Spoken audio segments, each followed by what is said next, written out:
Dear students, ఈరోజు మనము BA sociology UG second year third సెమిస్టర్లో మనం చర్చించుకోబోతున్నటువంటి పాఠ్యాంశము సామాజిక సమస్యలు, విధానాలు, అభివృద్ధి అనేటువంటి కోర్సు నుంచి యూనిట్ 5లో భాగంగా మహిళల, బాలల, వృద్ధుల, దివ్యాంగుల జాతీయ విధానాల గురించి చర్చించుకోబోతున్నాము. మొదటగా మహిళల, బాలల జాతీయ విధానాలు. మహిళల జాతీయ విధానాలు భారతదేశ అభివృద్ధిలో ముఖ్యంగా మహిళల పాత్ర ఎంతో ముఖ్యమైనదిగా చెప్పుకోవచ్చు. ఒక దేశము నిజమైనటువంటి అభివృద్ధిని సాధించాలంటే మహిళలకు సమానమైనటువంటి హక్కులు, అవకాశాలు మరియు భద్రత కల్పించాల్సి ఉంటుంది. ఈ అవసరాన్ని గుర్తించినటువంటి భారత ప్రభుత్వము మహిళల సంక్షేమము, సాధికారత కోసం పలు జాతీయ విధానాలను రూపొందించింది. భారత రాజ్యాంగము మహిళలకు రూపొందించినటువంటి విధానాలలో ముఖ్యంగా మనం చెప్పుకున్నట్టయితే సమానత్వపు హక్కు, లేదంటే వాళ్ళు గౌరవంతో జీవించే హక్కు, అదేవిధంగా వివక్షతకు వ్యతిరేకమైనటువంటి రక్షణను కల్పించిందని చెప్పుకోవచ్చు. అదేవిధంగా స్వతంత్రం తర్వాత మహిళల స్థితిలో అనేక మార్పులు వచ్చాయని మనం చూస్తూ ఉన్నాము. నేడు మహిళలు దాదాపుగా అన్ని రంగాలలో, ముఖ్యంగా మనం చూసుకున్నట్టయితే ఉంటే రాష్ట్రపతి నుంచి మొదలు పెడితే ఈరోజు రాష్ట్రపతిగా, ప్రధానమంత్రిగా, గవర్నర్గా, అనేక అసెంబ్లీలో స్పీకర్లుగా, న్యాయమూర్తులుగా, ఇటువంటి అనేకమైనటువంటి ఉన్నత పదవులను అలంకరిస్తున్నారు. అదేవిధంగా అయినప్పటికీ కూడా సమాజంలో ఇంకా మహిళల పట్ల అనేక అసమానతలు, లేదంటే మహిళలపై హింస, వివక్ష ఇంకా కొనసాగుతుండడం మనం చూస్తూ ఉన్నాం. అందుకే మహిళల యొక్క అభివృద్ధి కోసము ప్రత్యేకమైనటువంటి జాతీయ విధానాలు అవసరం పడ్డాయి. సో కాబట్టి మొట్టమొదటగా మహిళా సాధికారతకు జాతీయ విధానము 2001లో తీసుకురావడం, మహిళా సాధికారత జాతీయ విధానము 2001 తీసుకురావడం జరిగింది. దీని ద్వారా భారత ప్రభుత్వం 2001లో మహిళా సాధికారత జాతీయ విధానమును ప్రవేశపెట్టింది. ఈ విధానం ప్రధాన లక్ష్యం ఏంటంటే మహిళలపై ఉన్నటువంటి వివక్షను తొలగించడం మరియు మహిళలకు సమానమైనటువంటి అవకాశాలు కల్పించడము ఈ జాతీయ విధానం 2001 ముఖ్య లక్షణంగా చెప్పుకోవచ్చు మనం. అదేవిధంగా ముఖ్యంగా ఇంకా ఈ జాతీయ విధానం 2001 యొక్క ముఖ్య లక్ష్యాలు ఏంటంటే మహిళలకు సామాజిక పరమైన, లేదంటే ఆర్థిక పరమైన, రాజకీయ సమానత్వాన్ని కల్పించడం. అంతేకాకుండా మహిళలపై హింస, దౌర్జన్యాలను తగ్గించడము, లేదంటే విద్య మరియు ఉపాధిలో మహిళల భాగస్వామ్యాన్ని పెంచడము, అదేవిధంగా ఆరోగ్య సదుపాయాలు మెరుగుపరచడము, ఆ నిర్ణయాధికారంలో మహిళలకు ప్రాధాన్యత ఇవ్వడము ఈ యొక్క జాతీయ విధానము ప్రత్యేకత. అదే కాకుండా దాని తర్వాత మహిళల జాతీయ విధానం 2016 కూడా తీసుకురావడం జరిగింది. ముఖ్యంగా మహిళల జాతీయ విధానం 2016 యొక్క ముఖ్య విషయం ఏంటంటే మహిళా మరియు శిశు అభివృద్ధి మంత్రిత్వ శాఖ ఒక కొత్త మహిళల జాతీయ విధానం ముసాయిదాను ప్రకటించింది. అంటే ఈ విధానం ద్వారా భారతదేశంలో మహిళా మరియు శిశు అభివృద్ధి మంత్రిత్వ శాఖ ఒక ప్రత్యేకమైనటువంటి శాఖను ఏర్పాటు చేయడం జరిగింది. ఈ విధానము మహిళలను అన్ని రంగాల్లో సమాన భాగస్వాములుగా తీర్చిదిద్దడంపై దృష్టి పెట్టింది. దాని యొక్క ముఖ్య అంశాలు మహిళల జాతీయ విధానం 2016 యొక్క ముఖ్య అంశాలు ఏమనుకున్నప్పుడు, ఒకటి ఆరోగ్యము మరియు పోషణ, అంటే మహిళలకు సరి అయినటువంటి ఆరోగ్యాన్ని కల్పించడం, లేదంటే వాళ్ళందరికీ కూడా ఒక సమతుల్యమైనటువంటి ఆహారం అందించడము, మాతా శిశు సంరక్షణను కల్పించడంపై దృష్టి పెట్టింది. ముఖ్యంగా కౌమార దశలో ఉన్నటువంటి ఎవరైతే బాలికలు ఉన్నారో ఆ బాలికల ఆరోగ్యంపై కూడా ప్రత్యేక శ్రద్ధ చూపింది. దీనికి ఉదాహరణగా మనం ఏం చెప్పుకోవచ్చు, మనకు అనేక గ్రామీణ ప్రాంతాల్లో కనపడుతున్నటువంటి ఈ అంగన్వాడీ స్కూల్స్, వీటి ద్వారా అక్కడ మహిళలకు కానీ బాలంతలకు కానీ ఇటువంటి కార్యక్రమాలన్నింటినీ కూడా అందించడం జరుగుతూ ఉన్నది. అదేవిధంగా విద్యలో లింగ వివక్ష లేకుండా సమానమైనటువంటి అవకాశాలు కల్పించాలని పేర్కొంది. ముఖ్యంగా పాఠశాలల్లో జెండర్ అవగాహన పెంచాలని సూచించింది. అంటే ఎక్కడైతే పాఠశాలలు ఉన్నాయో ఆ పాఠశాలలలో విద్యార్థులకు పాఠశాలలు ఉన్నప్పుడు కూడా ఆ జెండర్ బేస్డ్ లేకుండా అటువంటి అవగాహన కల్పించడం జరిగింది. అదేవిధంగా మూడోది ఆర్థిక సాధికారత. అంటే మహిళలకు స్వయం ఉపాధి కానీ, లేదంటే వివిధ నైపుణ్యాభివృద్ధి, లేదంటే మహిళలకు ఉద్యోగ అవకాశాలను పెంచడం ఈ విధానం యొక్క లక్ష్యం.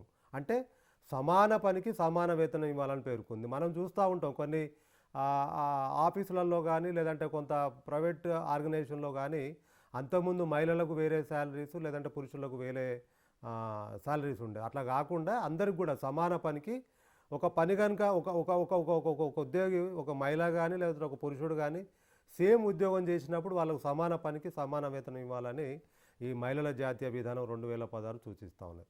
అదేవిధంగా నాలుగోది రాజకీయ భాగస్వామ్యం. అంటే ఎక్కడైతే పంచాయతీలు లేదంటే మున్సిపాలిటీలు ప్రభుత్వ ఉద్యోగాలు మరియు పరిపాలనలో మహిళల భాగస్వామ్యాన్ని పెంచాలని సూచించింది. ఐదోది మహిళలపై హింస నిర్మూలన. అంటే ఎక్కడైతే గృహహింస మనం చూస్తూ ఉంటాం, గృహహింస కానీ లైంగిక వేధింపులు కానీ లేదంటే పిల్లలను అక్రమ రవాణా వంటి సమస్యలను నివారించడానికి కఠిన చర్యలు తీసుకోవాలని ఈ విధానం పేర్కొంది. అదేవిధంగా పర్యావరణము మరియు పరిశుభ్రత. అంటే ఆ స్త్రీలకు అంటే స్త్రీల భద్రత పైన వాళ్ళకు కానీ శుభ్రమైన నీరు లేదంటే పారిశుద్ధ్యము గృహ వసతి వంటి అంశాల్లో మహిళల అవసరాలను గుర్తించింది. అదేవిధంగా వాతావరణ మార్పుల వల్ల మహిళలపై పడేటువంటి ప్రభావాన్ని కూడా ఇది పరిగణలోకి తీసుకొని దానికి సరైనటువంటి సూచనలు చేసిందని చెప్పుకోవచ్చు. అదేవిధంగా మహిళల సాధికారతకు ఇప్పుడున్నటువంటి రాజ్యాంగం యొక్క సహాయం.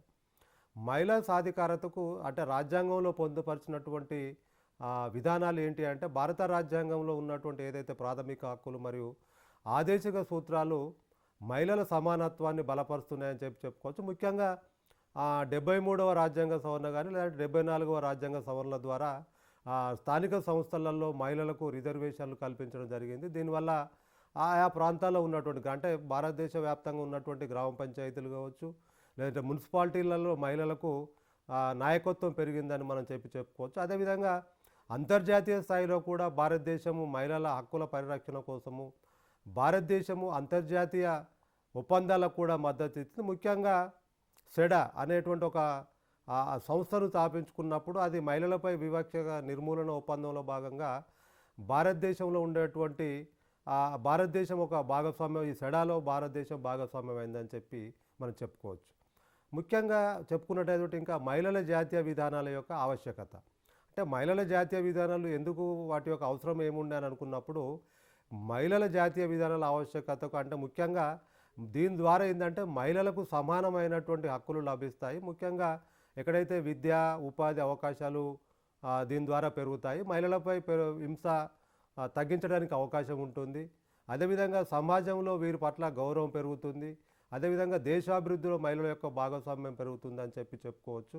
అంతేకాకుండా ముఖ్యంగా ఓవరాల్గా చూసుకుంటే ఏదంటే ఈ మనం అనుకున్నట్టు మహిళల అభివృద్ధి లేకుండా దాదాపుగా దేశ అభివృద్ధి అసాధ్యం అని చెప్పుకుంటూ ఉంటాం. ముఖ్యంగా మహిళల జాతీయ విధానాలు ఏం చేస్తాయంటే మహిళలకు రక్షణ కల్పించడము, సమానత్వము, సాధికారత కల్పించేటువంటి ఒక ముఖ్యమైన సాధనాలుగా మనం చెప్పుకోవచ్చు.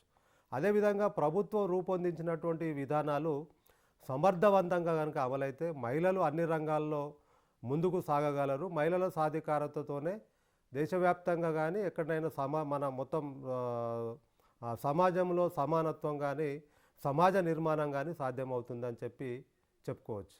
అదేవిధంగా ఇందులో భాగంగానే మనం బాలల జాతీయ విధానం కూడా చెప్పుకుంటూ ఉంటాం.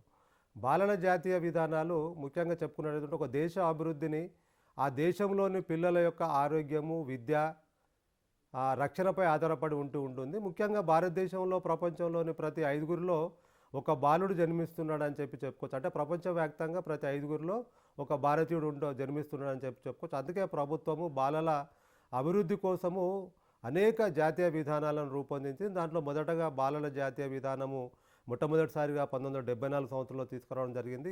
ఈ విధానం పిల్లలను దేశంలోని అత్యంత విలువైన ఆస్తిగా పరిగణించింది.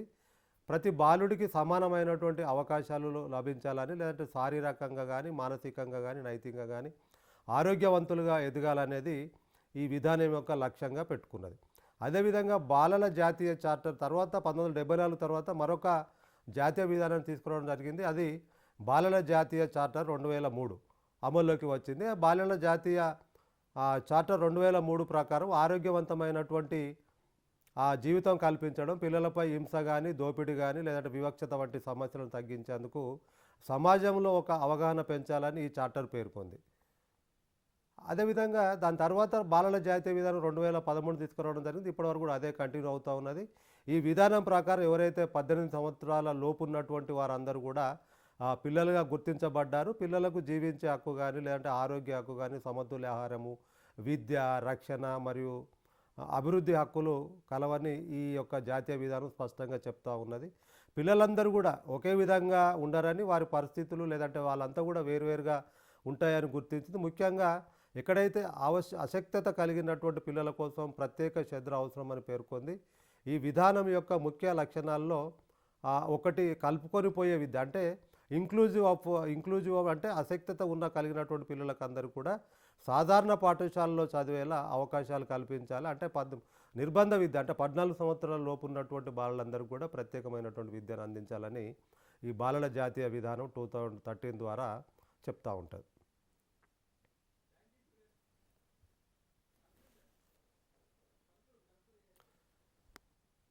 Thank you.